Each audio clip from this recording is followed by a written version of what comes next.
Alors bon, d'abord, elle n'est pas totalement solitaire, hein, cette intervention. Je pense que c'est une présentation un peu rapide.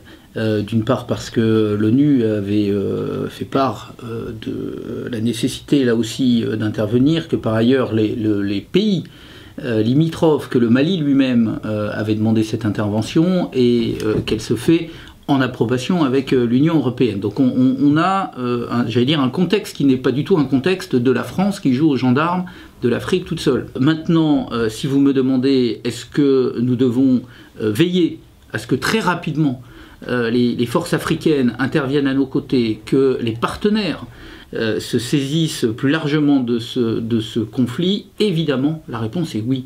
Il ne faut qu'en aucune manière la France, j'allais dire, participe de manière forte à un conflit dans une de ses ex-colonies.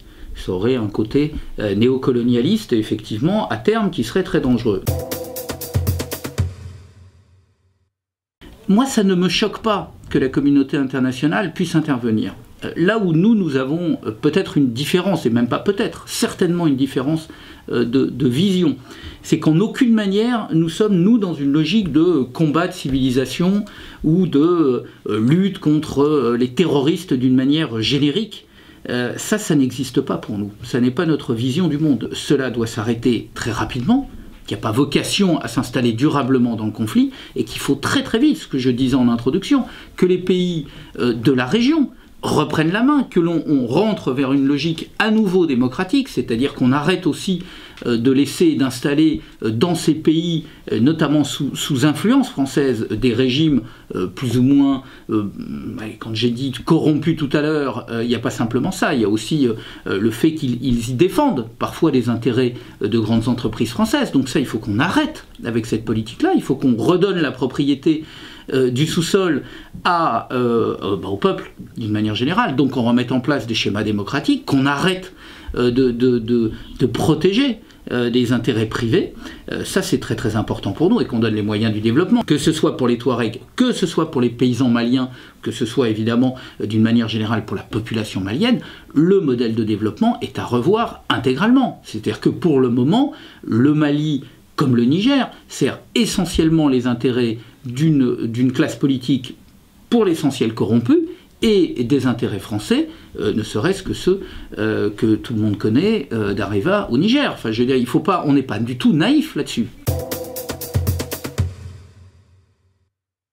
C'est pas ça, c'est que les positions de Noël Mamère sont des positions qui, dans l'expression parfois, parce qu'il y a certains mots qui sont utilisés et on ne retient dans les médias que certains mots.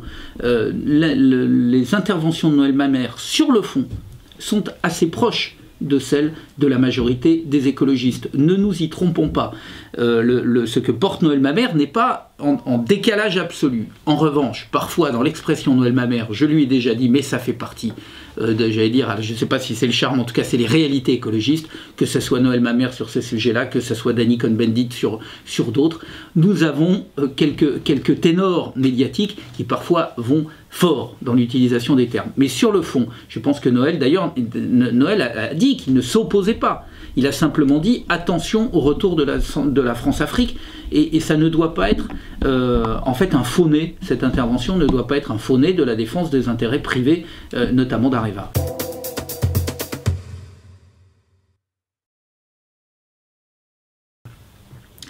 Nous avons, pendant des années, reproché, notamment au précédent gouvernement, le mépris absolu des partenaires sociaux. La démarche qui a été mise en place par le président de la République et le gouvernement, et que moi je soutiens totalement, c'est de redonner aux contrats et aux partenaires sociaux la main sur j'allais dire, la vision sociale que la France doit développer.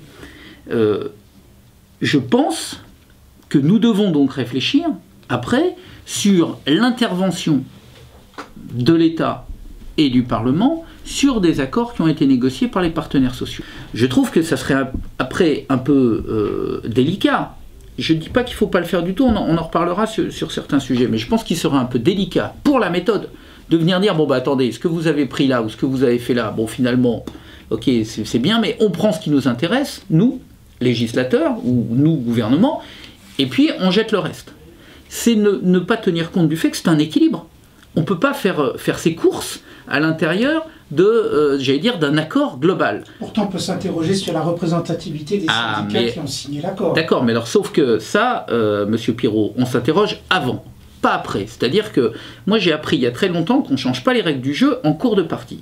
Vous avez raison de poser cette question. Et moi je suis parfaitement d'accord pour qu'on la pose. Et pour qu'on l'étudie, et pour qu'on regarde quelle est la représentativité de tel ou tel syndicat. Mais à partir du moment où je les mets autour de la table, que j'ai défini les conditions de la représentativité, et que j'entre dans une négociation avec des syndicats qui ont cette représentativité, je n'ai pas le droit de dire, mais je veux bien qu'on en débatte, mais je n'ai pas le droit de dire après.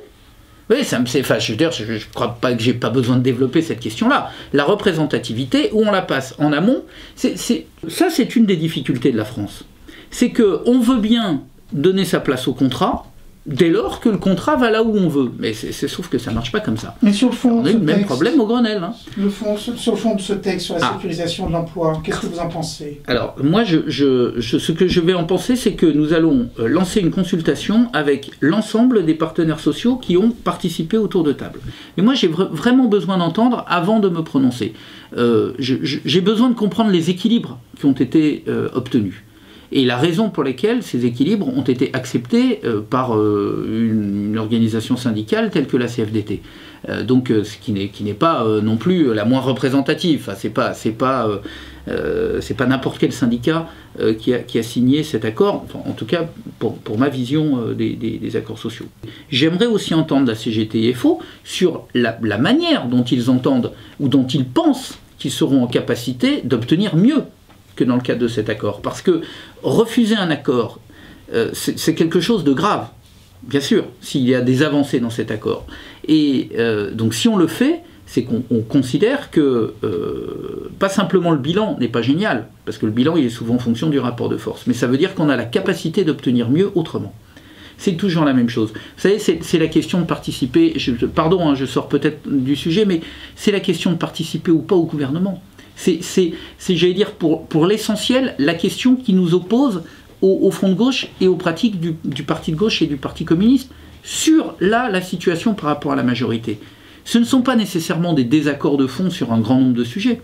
C'est un désaccord sur la méthode et sur les conditions dans lesquelles nous pouvons agir. Nous considérons que le rapport de force actuel au sein de la majorité présidentielle ne nous permettrait pas, en dehors de la majorité et du gouvernement, d'agir et de faire bouger les lignes. C'est une position, elle est réfléchie, d'autres pensent, et je respecte ce choix, à condition évidemment, mais je crois qu'ils le font, qu'ils respectent le nôtre aussi, qui disent non, c'est en dehors qu'on va créer le meilleur rapport de force et faire en sorte que les lignes bougent. J'entends ça. Je dirais que l'histoire a démontré que les deux positions peuvent être, en fonction des rapports de force du moment, peuvent être parfaitement légitimes.